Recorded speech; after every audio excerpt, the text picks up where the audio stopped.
এক আগস্ট সারা ভারতবর্ষ জুড়ে ইউপিআই নিয়ে ভয়ঙ্কর নিয়ম ঘোষণা করল national payment corporation of India, যা আপনাদের প্রত্যেককেই মানতে হবে।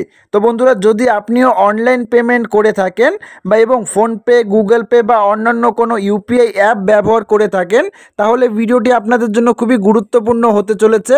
তো অবশ্যই ভিডিওটিতে আপনারা প্রত্যেকেই প্রথম থেকে শেষ পর্যন্ত মনোযোগ সহকারে সঙ্গে থাকবেন, তাহলেই আপনারা বুঝতে পারবেন ইউপিআই নিয়ে কী নতুন নিয়ম ঘোষণা করা হয়েছে।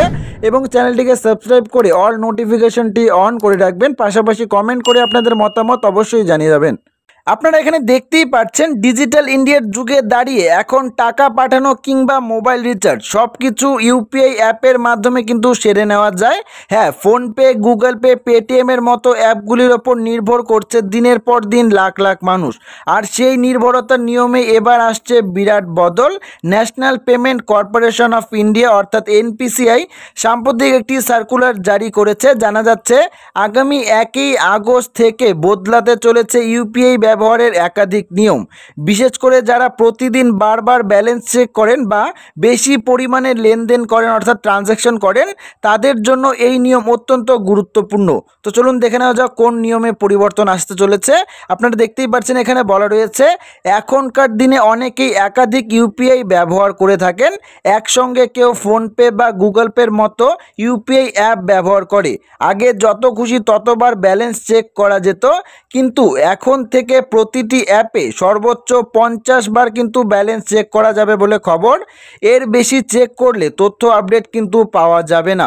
এনপিসিআই মনে করছে যে বহু ইউজার একসঙ্গে বারবার ব্যালেন্স চেক করলে সার্ভারের ওপর প্রচণ্ড চাপ পড়ছে, আর এর ফলে পুরো সিস্টেমই কিন্তু ধীরগতি হয়ে যাচ্ছে। তাই সিস্টেমকে সচল রাখার জন্য এবার এই নতুন নিয়ম চালু করছে এনপিসিআই অর্থাৎ national payment corporation of India. এখানে আরও বলা রয়েছে, আরও যে নিয়মে বদল আসার বার্তা এসেছে সেটি হলো, লেনদেনের পরে সমস্ত ব্যাংক গ্রাহকদের কাছে উপলব্ধ ব্যালেন্স সম্পর্কে তথ্য পাঠাবে। ইউপিআই অ্যাপগুলিকে পিক আওয়ারে বারবার ব্যালেন্স চেক রোধ করার জন্য বিশেষ প্রযুক্তির ব্যবস্থা কিন্তু করতে বলা হয়েছে। এও বলা হয়েছে যে ব্যাংক বা পিএসপি জারি হওয়া নিয়মগুলি না অনুসরণ করলে তাদের বিরুদ্ধে ইউপিআই ব্লকিং এবং জরিমানার মতো পদক্ষেপও কিন্তু নেওয়া হতে পারে। আগামী 31 আগস্ট 2025-এর মধ্যে সমস্ত পিএসপিকে এনপিসিআইতে অঙ্গীকারপত্র কিন্তু জমা দিতে হবে। আরও কিছুদিনের মধ্যে ইউপিআই আসতে চলেছে, এই নিয়মগুলি লাগু হতে চলেছে। আপনিও যদি অনলাইনে টাকা পাঠান বা ব্যালেন্স চেক করেন, তাহলে ব্যালেন্স চেক জনিত এই নিয়মগুলি কিন্তু মানতে হবে আপনাকেও। আগামী দিনে আরও বেশি কিছু নিয়মে বদল আসতে পারে বলে কিন্তু আভাস মিলছে। তো বন্ধুরা, বুঝতেই পারছেন আগামী 1 আগস্ট থেকে কিন্তু সারা ভারতবর্ষ জুড়ে ইউপিআই সম্বন্ধিত এই নিয়মগুলি কিন্তু পরিবর্তন হতে চলেছে। অর্থাৎ আপনারা কিন্তু দিনে 50 বারের বেশি ব্যালেন্স চেক করতে পারবেন না, এবং আরও পরিবর্তন আসতে পারে আগামী দিনে ইউপিআই সম্বন্ধিত। তো আশা করছি ভিডিওটি সবারই ভালো লেগেছে। ভিডিওটি এখানেই শেষ করছি, দেখা হচ্ছে পরবর্তী একটি ভিডিওতে। ধন্যবাদ।